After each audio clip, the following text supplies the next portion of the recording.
दिल्ली में कॉमनवेल्थ के स्पीकर्स और प्रिसाइडिंग ऑफिसर्स का 28वां सम्मेलन पीएम मोदी ने उद्घाटन किया। बोले, विविधता हमारी लोकतंत्र की ताकत है, लोकतंत्र हमारे मन और संस्कार में है। पीएम मोदी बोले, लोक कल्याण की भावना हमारे लिए अहम है।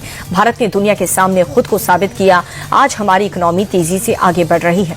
सम्मेलन में पीएम मोदी बोले कि हम बिना किसी भेदभाव के काम कर रहे हैं। भलाई और कल्याण हमारा संकल्प है। कपिल मिश्रा वीडियो मामले में बीजेपी को बड़ा झटका लगा। फॉरेंसिक जांच में वीडियो से छेड़छाड़ के सबूत मिले। जालंधर कोर्ट ने सभी स्पेशल सोशल मीडिया प्लेटफॉर्म से हटाने के निर्देश दिए।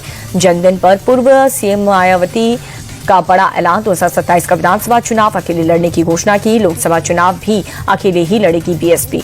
मायावती ने कहा कि आगे के चुनाव के लिए अब किसी के साथ गठबंधन नहीं करेंगे। अलायंस से बीएसपी को फायदा नहीं होता, लेकिन जो हमसे गठबंधन करता है उसे फायदा होता है। 78वें सेना दिवस के मौके पर जयपुर में परेड का आयोजन। सीएम भजन लाल शर्मा परेड में हुए शामिल। पंजाब के सीएम भगवंत मान अमृतसर पहुंचे। गोलक मुद्दे पर टिप्पणी करने के मामले में अकाल तख्त साहिब सचिवालय के सामने पेश हुए।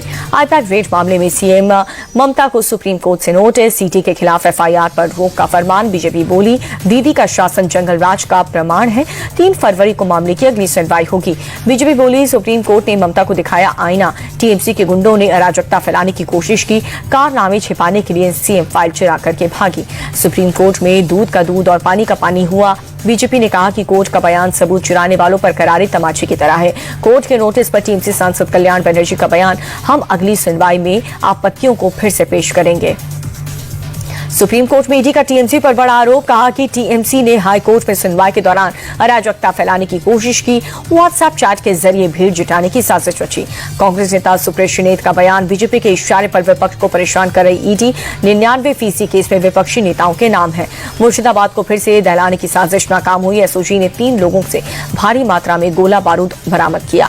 दिल्ली में प्रदूषण को लेकर के इंडिया टीवी के मंच पर पर्यावरण मंत्री भूपेंद्र यादव बोले, लॉन्ग टर्म और शॉर्ट टर्म दोनों प्लान पर काम हो रहा है। दिल्ली में 1 साल से 15% तक पोल्यूशन कम हो जाएगा। केंद्रीय पर्यावरण मंत्री भूपेंद्र यादव ने प्रदूषण के मुद्दे पर इंडिया टीवी के कॉन्क्लेव में कहा कि हर साल लाखों जिंदगियां प्रभावित हो रही हैं। कहा कि दमघोंटू प्रदूषण से निपटने को लेकर रोड मैप तैयार है। इंडिया टीवी कॉन्क्लेव पोल्यूशन का सोल्यूशन में बोले दिल्ली के मंत्री मनजिंदर सिंह सिरसा, डस्ट मैनेजमेंट पर सरकार का फोकस, प्रदूषण फैलाने वाले उद्योगों पर बरत रहे हैं सख्ती। मनजिंदर सिरसा ने कहा कि दिल्ली की रेखा गुप्ता सरकार में सार्वजनिक परिवहन के उपयोग पर दिया जा रहा है जोर। इलेक्ट्रिक वाहनों को बढ़ावा दिया जा रहा है। इंडिया टीवी के खास कॉन्क्लेव पोल्यूशन का सोल्यूशन में देश के बड़े पल्मोनरी डॉक्टर्स भी हुए शामिल। मैथ्स हेल्थ केयर के डॉक्टर्स विवेक नांग्या ने प्रदूषण का बताया बेहद खतरनाक। बोले कि अच्छे क्वालिटी की मास्क का इस्तेमाल करें। डॉक्टर विवेक के मुताबिक एयर पोल्यूशन के चलते केवल लंग्स ही नहीं, शरीर के सभी ऑर्गन्स नुकसान पहुंचते हैं। PM 2.5 का बढ़ा हुआ लेवल शरीर में कई बीमारियों को जन्म देता है। एम्स के सीनियर डॉक्टर विजय हाडा ने कहा कि प्रदूषित हवा में रोजाना सांस लेने से हमारे लंग्स रोजाना हो रहे डैमेज। धीरे धीरे लोगों की जिंदगी औसतन कम होती जा रही है। डॉक्टर विजय हाडा के मुताबिक दिल्ली के पोल्यूशन में एयर प्यूरिफायर भी कम असरदार है। ज्यादा पोल्यूशन के वक्त बाहर न निकले, हेल्दी और फ्रेश फूड पर ज्यादा ध्यान देने की कही बात।